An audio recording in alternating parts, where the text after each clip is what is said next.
सीमांचल में जो सियासी लड़ाई थी उसका अंत तो नहीं हुआ है, लेकिन जो चुनावी हंगामा था, जो एक दूसरे पर कटाक्ष और हमला करना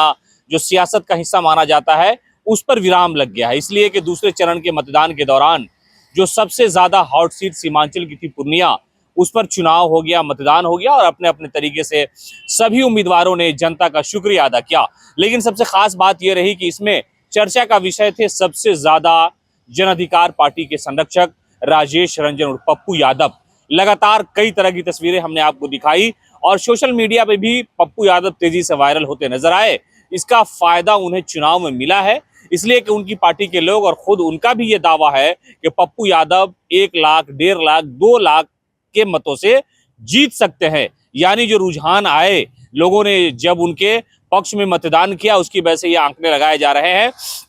और हेडलाइंस बिहार की जो रिपोर्ट है, यानी जिस तरह से लोगों ने बढ़ चढ़ करके मतदान में हिस्सा लिया और पप्पू यादव लगातार सुबह से शाम तक, रात तक लोगों के दरमियान घूमते रहे और एक रॉबिन हुड की भूमिका जो सियासत में निभाने की होती है, वो पप्पू यादव ने बखूबी निभाया। तो कहा यह जा रहा है, उनके जो समर्थकों द्वारा, उनकी पार्टी के जो लोग हैं, वो ये कह रहे हैं कि पप्पू यादव का मुकाबला किसी से नहीं है। और जो शाम को मतदान खत्म हुआ, उस वक्त ये अंदाजा लगाया जाने लगा, जो आंकलन लोगों ने लगाया उसमें यह लगाया कि पप्पू यादव की जो जीत है वो रिकॉर्ड होगी और मतदान ग्रामीण इलाकों में, शहरी क्षेत्रों में भी पप्पू यादव के पक्ष में हुआ है। जात, धर्म और इलाका की राजनीति को तोड़ करके पप्पू यादव ने लोगों के दिलों में जगह बनाई है और इस तरह के दावे हैं। हालांकि एनडीए की तरफ से जो